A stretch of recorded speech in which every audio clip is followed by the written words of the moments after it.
Since it's Pepper, I kind of, I think Pepper has seen a lot of the evolution of the content marketing industry, especially in India. And I've seen that evolution of Pepper and evolution of the content space along with it. So I still remember the first time, I think this is around 2015, 2016 or so. That's when, uh, I first got a cold email from Anirudh, right? And it was a straightforward cold email. And what struck me is that he spoke directly to the pain point. He knew that uh, you know content marketing leaders, content marketing is just shaping up, and content is a problem, right? Yeah. So we don't have, whenever you start off as a content leader in any organization, the first thing that you're asked is, okay, you're great. We love the content that you're producing. We love, what you've done in the past. Where do you plan to go from here? Where do you scale? And that is the number one problem that every content org has, right? So first step is you put processes in place. You delegate. You don't try to do it all yourself. You build you build a network that you can rely on internally and externally. And that is where Pepper has come in the past. And that's, I think that's, it's an ambitious problem that you've tried to solve, and you've solved it well. And the evolution that I have seen of the content marketing space, I think Pepper has evolved with it, right? Right. Yeah. So to give you a little context of how I started, I started off, in the business, as a blogger, as almost everyone does, right? So I started off with, a personal blog, way back, in college. I had my own personal blog where I used to write poetry and all of that. No idea of how to, of best practices of blogging, or no idea of how to make it more aesthetic. It was just a way to document. I Yeah. think that's where everyone starts. But I had a thing for literature. Uh, that's pretty much the only hard skill that I had, that I could write well. And that's how I did my education in the same, right. I studied literature from my bachelor's, and my master's was in communication and everything. I Yeah. got into the content space. It was my first job was in sales. uh, Starting off, it was just, you know uh, I started off with sales in Zomato. I wanted to get into content eventually, but uh, you know I started off with sales because right out of college, nobody trusts a young content person with a brand, or they want past experience, they want Yeah. portfolio, all of that. So I got my break in content, with this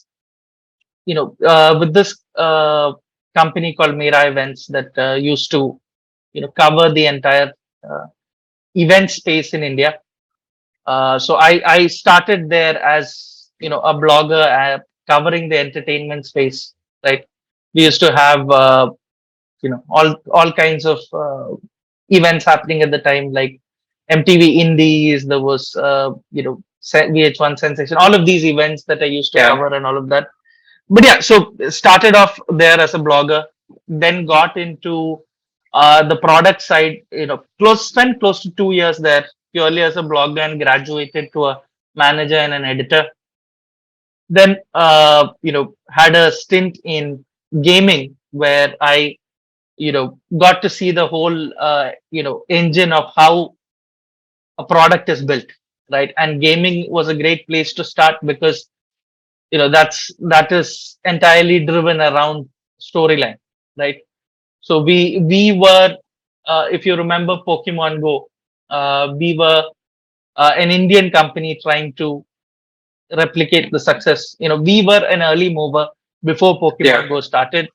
Even before Pokemon Go hit the market, our game, which is an Indian, it was an Indian MMORPG in augmented reality, Okay. and hit the markets. The Pokemon Go entire launch gave us a huge boost. We reached up to 100,000 users. There, I learned the basics of community, the basics of storytelling, because Right. it's a game. It's a game at an international scale, and the only way that you can tell a story, especially when you're looking at mobile audiences, is you have to optimize every bit of text that's going on to because it's a 6-inch screen. How are you going to tell a story on that? So I learned the basics of UX copywriting and storytelling, from my stint there. Moved on from there. I this my first experience of B2B, right? And this is when B2B is huge, but this is when fintech as a category was really shaping up. And I had my start in B2B with this company called Credit Vidya. It's been in the news recently. It was acquired by Cred, as it was a it had a very noble mission of uh, giving access to credit to 80% of India's population that doesn't have a credit score, right? So there, it was my first experience with B2B SaaS. A lot of things to learn. I mean, it was first experience with B2B as a whole, not SaaS, B2B as a whole. Right? Lot to learn. You know, understood the workings of how to work with a product team, how to create content. That's when I realized that hey, there is an entire audience called an internal audience that you need to create content for. There is a lot that goes into product that needs to be simplified. When you're talking about something that's in the space of AI, that's in the space of alternate credit scoring, things that are not really popular or weren't popular at the time. That's where I realized that hey, how do you simplify, right? How do you simplify it for internal audiences, external audiences? How do you get a new idea out there? And that is again where I really fell back on a lot of there was an ocean of content to build, right? To generate the kind of buzz that we were looking to create and start capitalizing on on because this was a new space. So we could go out there and stake our claim as hey, we're making a name for ourselves in the space, in terms like Right. credit scoring, alternate credit scoring, all of that. So that's when again I got majorly into SEO, and majorly into thought leadership content and all of that. And here, there is a common problem that crops up, right? Like, where do you find people that can create content like this, can create, where we can have an authority figure write content for you? That's where Pepper came in, and I had a very positive experience there. From there, it's that after that is, I would say, the point where my career really bloomed. I got into agencies. I started up an agency, of my own. I was like a sweat equity kind of a partner there, right? I joined the founding team of an agency, I would say. So a couple of my friends at the gaming startup, uh, you know, quite senior in the entire space in gaming, quite senior in gaming, quite senior in marketing. They decided that hey, enough of doing a job. Let's do something of our own. So I joined them as the founding team, and I joined them as that employee one, who created. I created an entire team, and that's when I moved from just content to an entire uh, delivery team that Right. covers content, design, social media, SEO, everything that an agency does, which is in an Indian context. Yeah. at least pretty much everything, right? So I learned to build, a team that could deliver on all of these accounts while, being frugal, being bootstrapped. Here as well, Pepper played a part by, you know, because we couldn't. It's a bootstrapped agency. You can't just hire, right? That would be great if we had that option. We can't just hire. So Pepper gave a reliable way to get contractors on board without having to deal with a lot of the sourcing myself. It was quite a useful resource then, and that's where I learned how to scale an organization, scale a content organization, scale a design organization, you Right. know, scale a unit of marketing as a whole. Got to do a little bit of everything, right? Little bit of SEO and content marketing was obviously the core domain, but I got to get my hands dirty in performance marketing, in ORM, in PR, all of these things, which Yeah. and of course branding, and whether it's a website revamp or whether it's collateral. When you're onboarded as an agency partner, initially there are things that you tell the client, hey, this is what we do, but you know as a bootstrap agency, we took all the work that we could get, and we delivered quite well, and that was close to a year of building that team in. Yeah.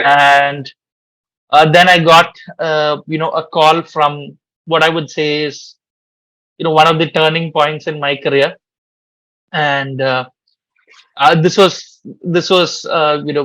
at that time, throughout this entire journey of starting in the content space and all of this, there were two people that I really looked up to, and I would like to say that there are the classics. There are these classic mentors that you have in the space. That is, when I started off in college, I read a book on Ogilvy and Yeah. Ogilvy on advertising.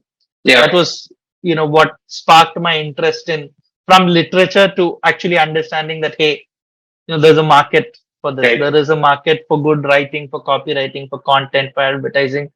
So Ogilvy was one of the mentors that I always uh, you know had. That was a bible for me. I read that book end to end, cover to cover.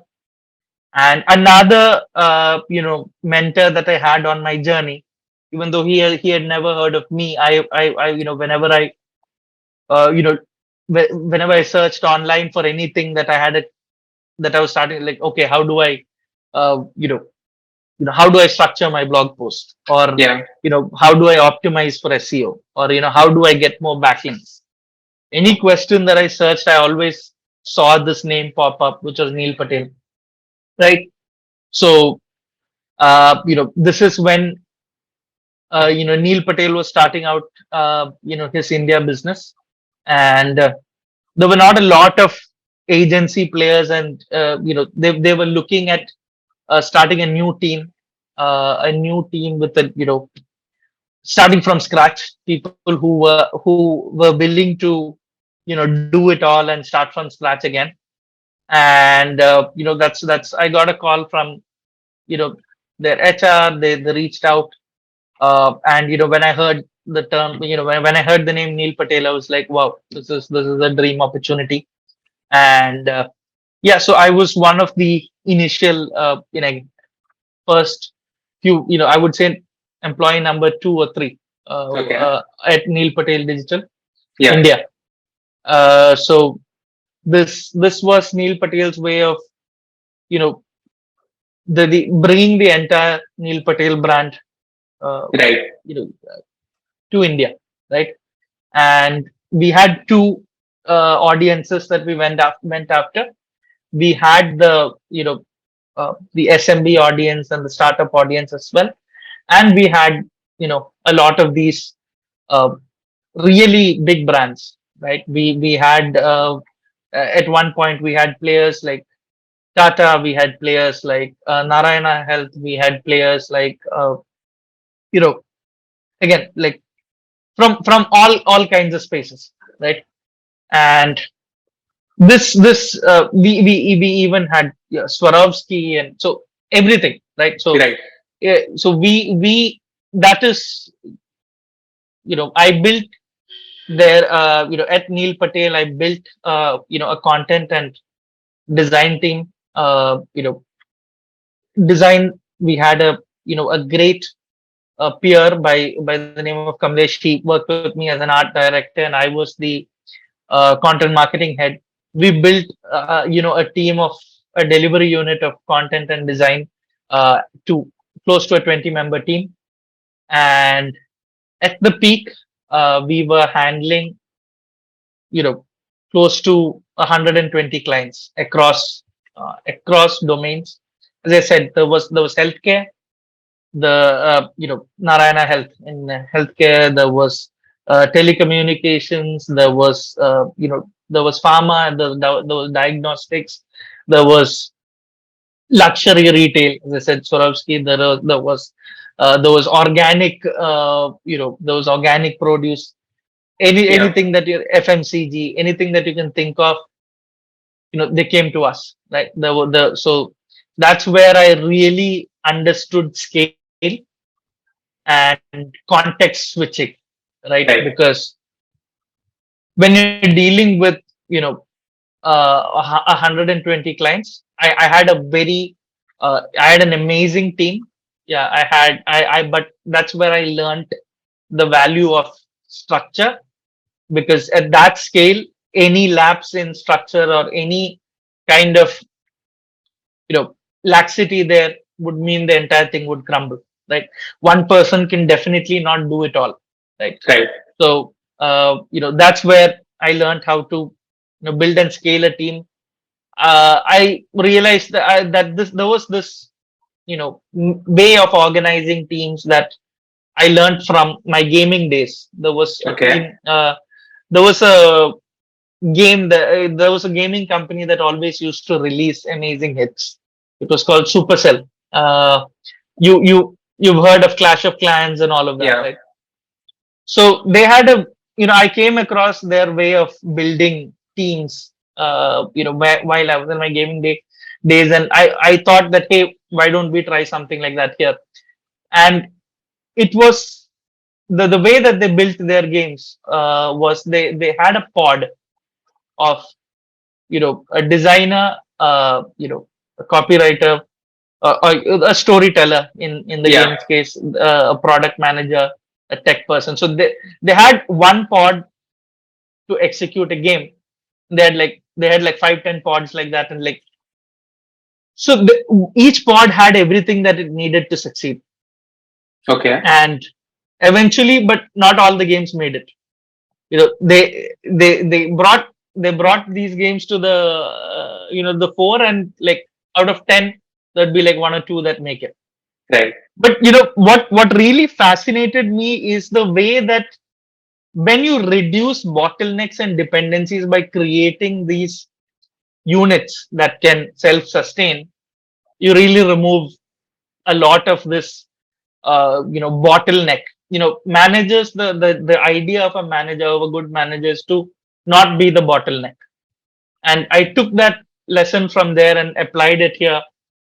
And you know I started creating pods of, you know each pod that took care of a client had an account manager, a content person, a copy person, a designer. And so basically they had all that they need to succeed. Yeah. And strategy, there would be one shared person that would do the strategy. Either I would come in and do the strategy, or the performance marketing, the director would come in and do the strategy. But it was a way that it could scale, right?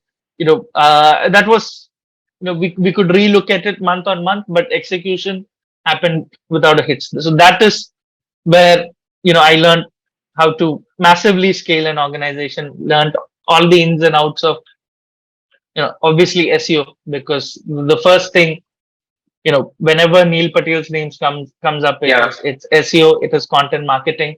If you want to rank your business, uh, you know, it's the go-to name. And I had that great experience of learning from Neil himself. There was a lot of know-how. There was a lot of training that we went through to understand all of the playbooks that work internationally. And Right. there was, and it wasn't a one size fits all playbook. There was literally a playbook for every industry. That hey, these are things that we observed with this case study, with these kinds of industries, with this kind of scale. Yeah. So we could find a playbook for pretty much every every organization that came to us, and so we built a playbook ourselves, right? Right. To take it forward, right? So I would say that when at the peak of handling 120 clients, we had learnings from the entire Neil Patel digital you know the entire international team, or they used to compile all of their learnings into these playbooks, Right. and we started generating our playbooks ourselves, refining, so that hey, maybe we need to relook at this.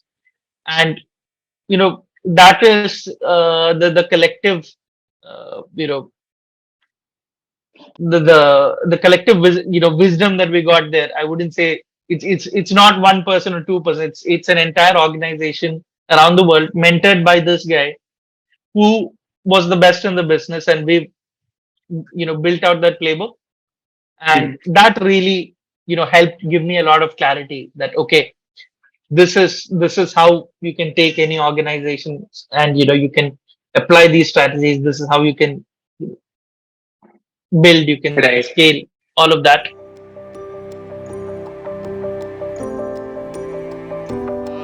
Most of what I've spoken about is the entire content marketing engine, the Yeah. SEO engine, the performance engine, all of that, right? When it comes to brand marketing, there's it's one thing that will always come up is what's the ROI, Yeah. and also the one thing that definitely comes up is what's the ROI, what is the short term, medium term, long term, all of that. Right. So one thing is when you apply a content marketer mindset or a performance marketer mindset to it, you need to know what to apply, you need to know what to keep out, Right. right? So so whenever you're doing whenever you're looking at it in terms of as an SEO person, or whenever if you're looking at it from the lens of a performance marketer, Yeah. you would want to be you would want it to be revenue accountable almost immediately, right? You want to show a revenue number and Yeah. attribute a revenue number almost immediately. And with a performance marketing campaign, it's quite easy, Yeah. right? You know exactly what your cost per click is, what your Yeah. ROAS is, what you spent, what you earned. It's very clear. In an organic marketer's case, it's a little bit more, a little bit more. You have to look at the metrics and then kind of derive from there. Okay, but still, it's you can still measure it. You can measure non-brand search. You can measure brand search if you're if you are doing things the right way, Right. and you want to measure pure share of organic, you can measure what is the traffic that is coming in from a non-brand search, right? From keywords that you've built authority on, that you've built content for, and you can understand that hey, if they've come here, they've read your blog, they've read your pillar page, they've read your bit of content, then they took a positive action. Okay, that positive action might not be super high commitment like a direct demo, but okay, they Yeah. signed up for your mailing list. But then there's a life cycle after that, so but eventually you can still arrive at a number. Right. But when you're looking at brand marketing, what's important to understand is there are ways to measure it. That is one thing that I would say, right? Like, if somebody tells you hey, there's absolutely no way to measure it and you should Mhm. keep putting money without understanding, no, Yeah. there are fairly simple ways to kind of get an idea of, is it working, is it not? But you won't Right. tell you exactly how much money you'll be made. Is it working, is it not? It is, the way of looking at it is, if you're a brand, right? Let's say it's pepper content, and you get a share of, you get a share of brand search, right? Yeah, you can look it up in your analytics. You Yeah. understand what your brand search is, and without changing anything else, right? Let's say you had an event, okay, and you want to know whether your event worked. What's important is to turn off variables at that point. Like, if you have a paid spend, don't increase the spend. If you have, some other avenues, don't increase or decrease anything. Keep everything else the same. Hold the event, measure your brand search at that time. Yeah.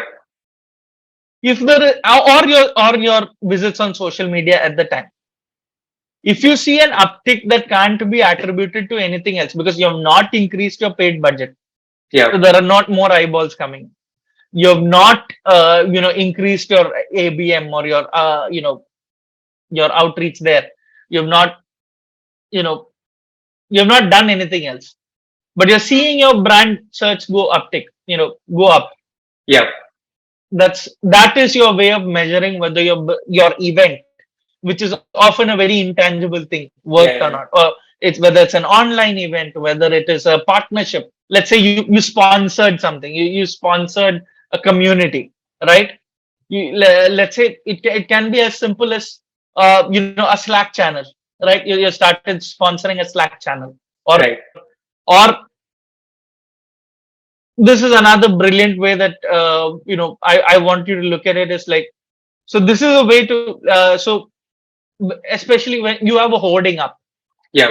you will see your brand search go up. And I can say this because I can track it all the way back to my first job, right? Wow. So I started my job, my first job was Zomato sales, but this is when Zomato wasn't the big budget name that it is today, and did not have millions of dollars to spend.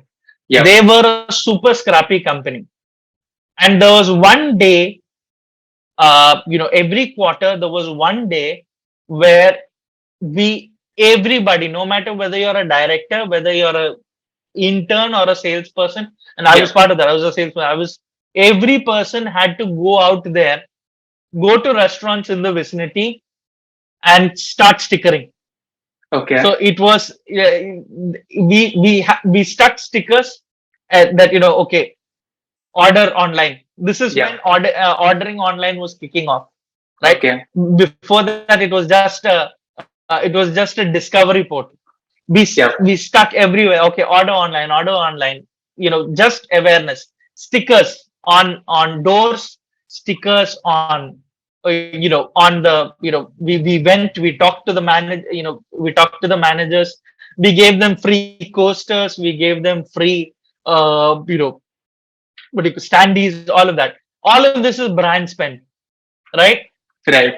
And almost invariably, within the next, within a month of sticking those stickers, you'd see a huge surge, a huge surge in brand search, Right. without increasing your paid spend, and without driving your PPC campaigns. So, Right. does brand work? Yes, it does. Are there ways to measure it? Yes. And if the question is, should I be spending? It's like this: do you want to rent? Do you want to own? Right.